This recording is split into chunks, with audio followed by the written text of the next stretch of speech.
Welcome to Kenya, Omari. Asante. My name is Boyo. How was it dancing with the Maasais at the airport yesterday? Whew. After a 4-hour flight, 5-hour flight, it was exactly what I needed.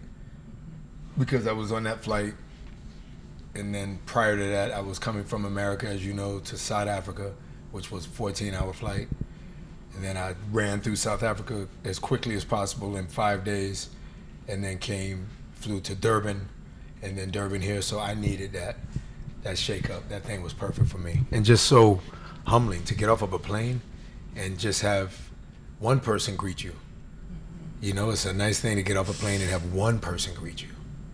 But to have a village, well said, a village greet you, and with dance and celebration, and humanity is really in a fight to push out the bad humans and to celebrate the good humans. So that was a moment yesterday that I felt like it was a celebration from good humans, and I'm super thankful, very, very humble.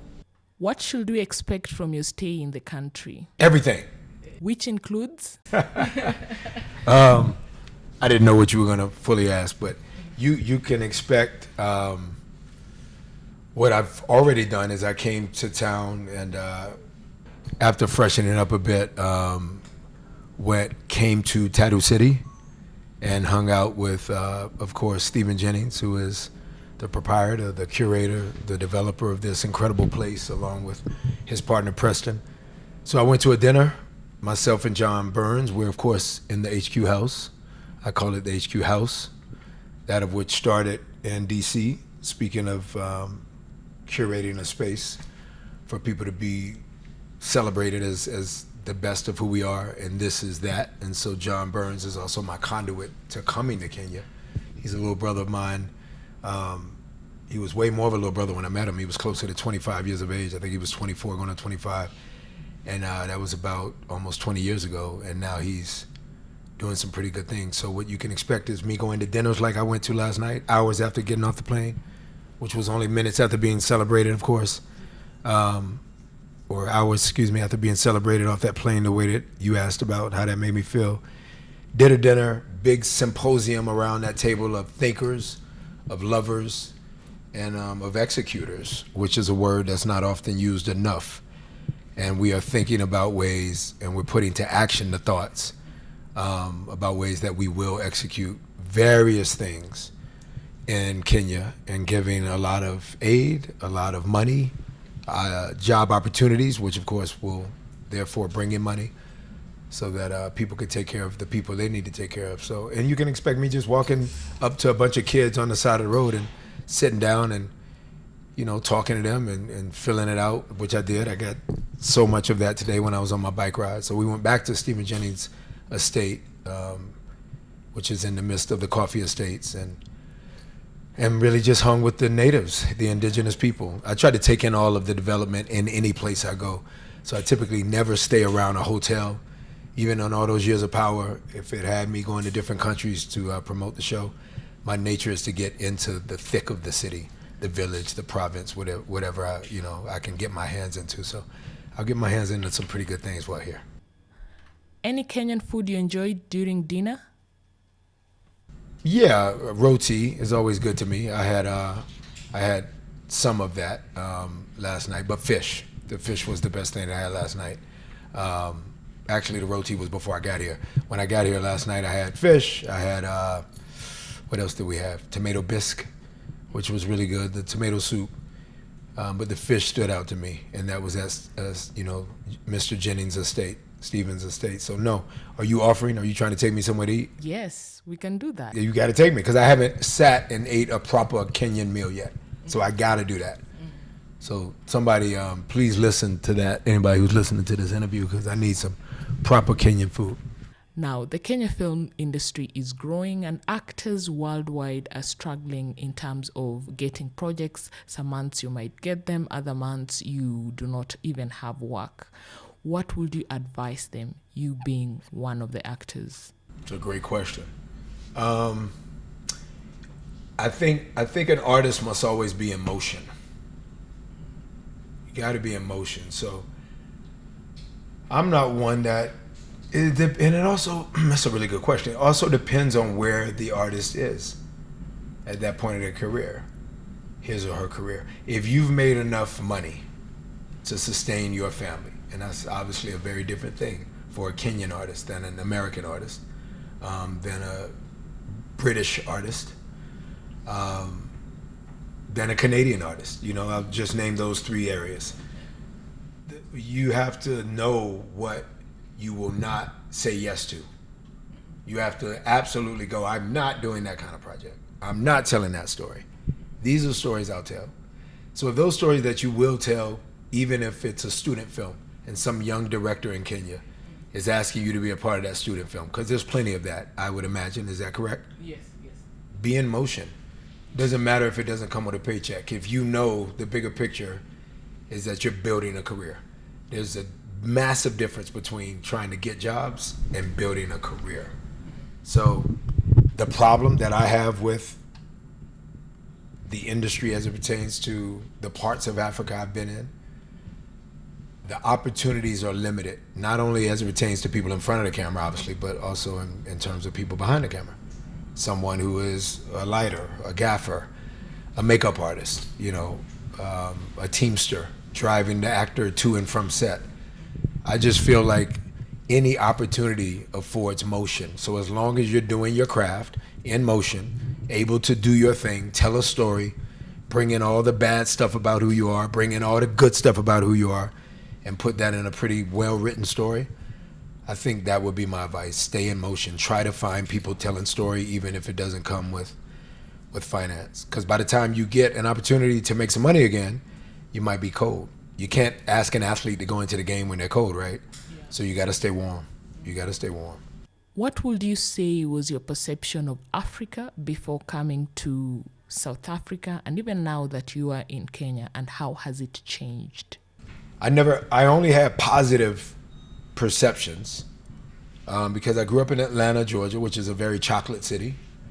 There's a couple cities in it in America that we could coin chocolate cities, and anyone listening to this interview should hear that. We would make Chicago a chocolate city, Detroit a chocolate city, Washington, D.C. a chocolate city, Atlanta a chocolate city, and I would say Oakland. Just the movement, again, motion, just the movement of thought, the progressive thought, the desire to not be of ism, included within that space, sexism. Obviously, as a minority, you can't be racist because we're a minority, but you can be absolutely prejudiced and have biases, and we all have unconscious biases. But I think any city that raises you the way that Atlanta was raising me, and the other aforementioned 5 cities that match, my perception of the motherland, cities, countries, 200 plus in this incredible continent, my only perception of Africa was movement and lack of opportunity. That's a juxtaposed reality. Movement usually goes with opportunity. Get up early, let's go. My perception was there's a massive lack of opportunity, yet people are still in movement. I've often found that if you can figure that marriage out, how to create more opportunity, and obviously how to make people not in motion start to be more focused on moving and being about something so you can head toward a goal, then execution happens. And so what has been different, I did not ever know that what I would come to in coming to Africa and the countries I've been to, and that's unfair to speak about Africa as a whole, but by the time I'm 70 years old, I plan to be in every country I can be in Africa. And that is a lot because I've executed enough in life to be afforded opportunities to go to these countries within Africa. But I never knew the love for me was what it was. I could have never known that. And it's the me known. I could have imagined that my character and my person as an 11-year-old to a 25-year-old when no one knew me, including you, when you didn't know me from a can of paint, I could have assumed that you would think I was cool and odd and cool and back to whatever. But once I became a public figure, I did not know that I would feel love here that I haven't necessarily felt in America and from our own people. And it's unfair because anybody from the American black culture hearing this who has loved me in a allowance of me being everything that God made me to be type of way. Not loving me because they love what I do for them, but what I do for me and what I love about them. Because it's obviously reciprocity. I can't be loved by you if I don't love you back. I did not know that Africa had these amounts of fanfare for Omari Hardwick, the person who's this actor, person who's this musician, the person who's a person who advocates change, and I want people to think and be big, and you guys really like that, and y'all really like Omari, and that blew my mind. It's humbling. It's humbling to tell you how much love I have gotten from my African brethren and sisters. It's been amazing. Now, Trump is the president. Is he? Yes. What impact are you feeling as a black man during his presidency, whether positive or negative? Well, again, change is, I just mentioned change. Change is truly inevitable. It's never not going to happen, right? But growth is optional, and many people choose to not grow. Set your alarm to wake up every morning. Some people don't wake up when the growth part of the day happens. They don't wake up. They say, "Nah, I'm cool. I'm gonna stay right there. I'm gonna tuck mine in. I'm good. I'm not trying to grow." Because I guess growth comes with fear, right? And fear can be debilitating, make people get stuck in the mud and not move, or it can make people go, "Yo, I'm gonna do something about that. That bothers me," and I'm a little afraid maybe to try it, particularly if your family has said, "Oh, be careful," because usually "be careful" comes from family. Be careful. But as a personality who definitely pushed the rules in my house as a kid, Mom wanted me home by the street lights. I was definitely not making that rule happen. I was always after the street lights. So being a rebel, which is the only reason I can play characters that you guys respect, is that I'm rebellious. I don't really know if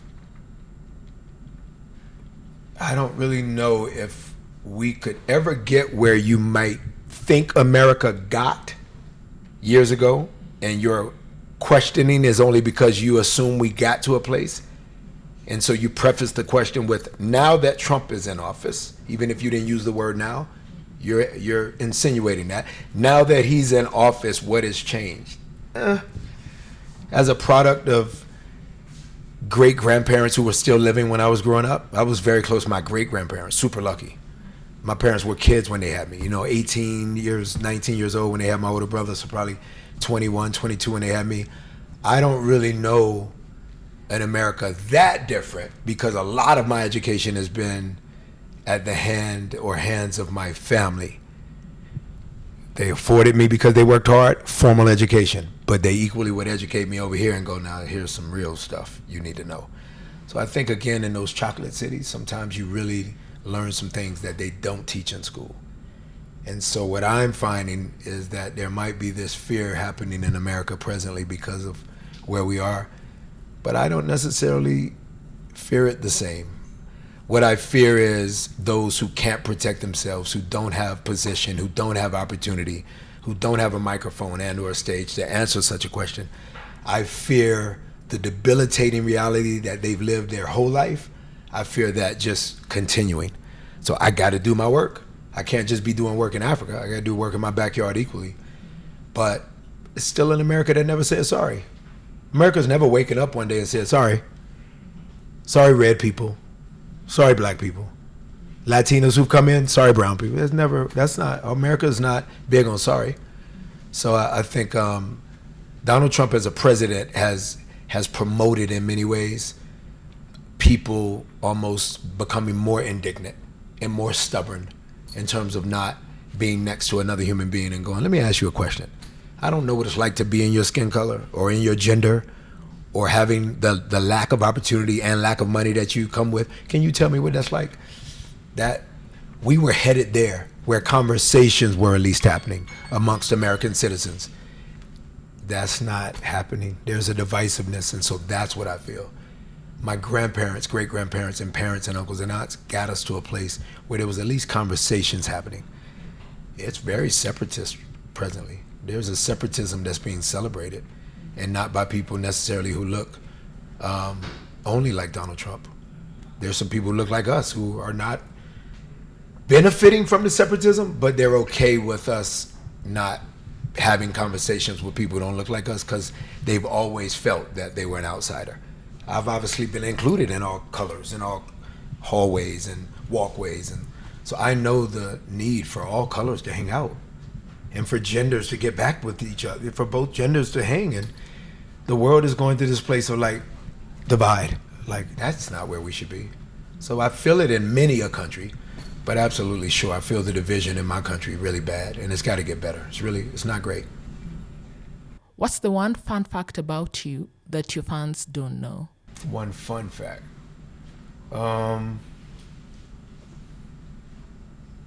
don't know what the fans don't know. Maybe the fans don't know that how much I love apples. Super addicted to apples. Take me to any apple orchard. I'm like an 8-year-old in a candy store.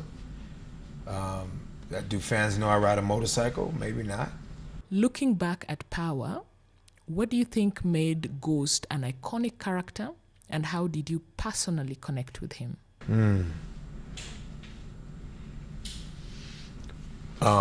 I was saying on the bike ride that I had this morning with Stephen Jennings, again, the curator of Tattoo City, who comes from a reality of having lived as a Kiwi in New Zealand. And we were talking about how I stated that the indigenous people of New Zealand, that being the Maori culture, that out of all of the brown cultures of color, right? You could include Italian Americans. You could include Italians who've never left America. You could include the African American. You must include the African yourself. You can include the Aboriginals in Australia, obviously the Native Americans, people of color in the Asian continent, Indonesia included. Just all of these different realities upon a lot of continents who have had, Latinos who have had suffrage because of skin color. Sometimes even at the hand of each other within that skin color, right? We know that. I was speaking about outside of the Jewish populace, which is inclusive in what I just stated. The Maoris did a different kind of job at fighting to maintain part of their treaty when the colonizers came to New Zealand. And when I said that, he said he was at the intersection of that. That he was one of the white men in New Zealand who aided the Maori culture at maintaining their treaty, which blew my mind. Because I went to New Zealand and I understood that. And Maori men would say to me, they would not pronounce my name Omari. On purpose, they would say Omari.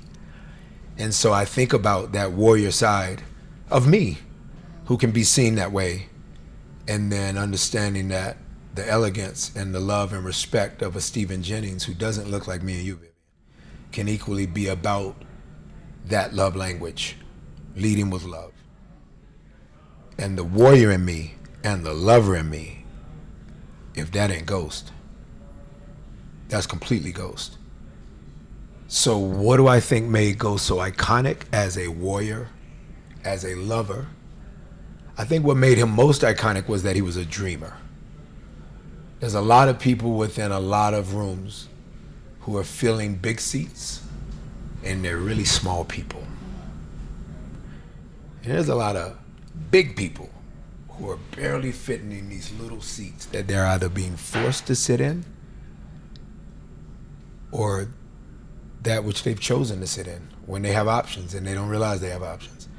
What Ghost was so great at was giving permission every Sunday night for the small person in the big seat to look in the mirror at night and go, am I really this big?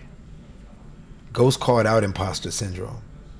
Ghost was equally given permission to the big people in the really small, uncomfortable seats to go, forget all that. I should be going for the big. While Tommy, played by Joseph Shakur, beautifully, while Notori Naughton's Tasha are both pulling him away from big.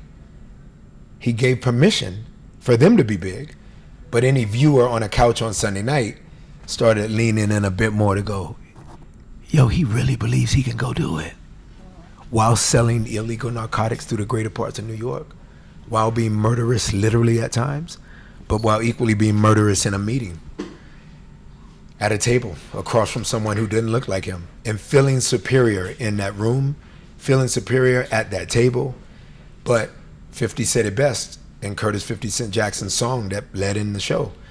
I'm from a big rich town, Superior. I just come from the poorest part, Inferior. So Courtney did a brilliant job of setting up a world as the writer and creator, that of which 50 did an incredible job making an amalgamation of that story into song, asking Joe, who I think is from Georgia, my home state, to do the hook on the song.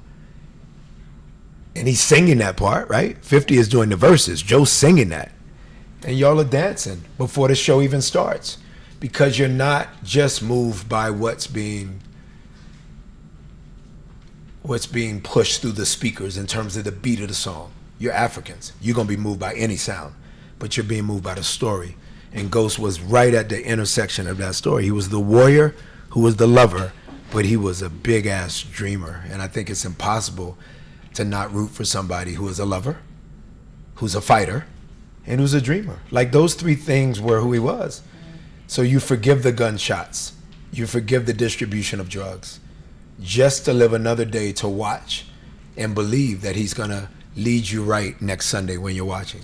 It's an amazing reality for me to know that not only Courtney, Curtis, Carmi, and Chris and Carmi, who headed Stars, and Mark Canton, the other producer, and all of the cast and crew trusted me to be that guy. It's an amazing reality to know that God trusted me to be that guy. I am not confused. God picked me for that role, and that's pretty freaking special. You've had a diverse career, from acting, being an athlete, and even a poet. What drives your creative expression through all these mediums? Just that. I love that question. But I am someone who has been made really, really wide.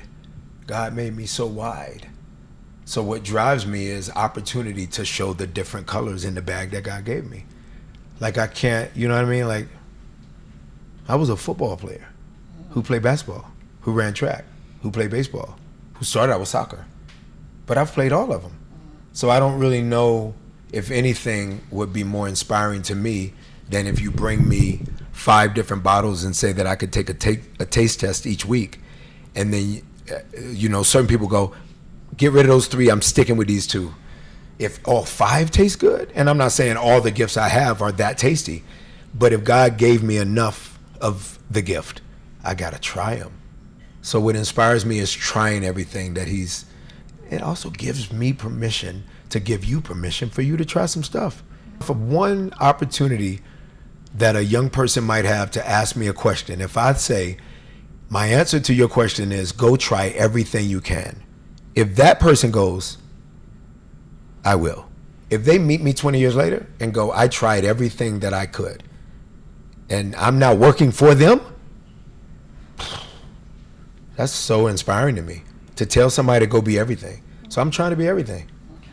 You often speak about resilience and overcoming different kind of struggles. What advice will you give an upcoming actor, especially here in Africa, where we have so much talent and the industry is still growing, but they don't get a chance to prove themselves? That's a beautiful question.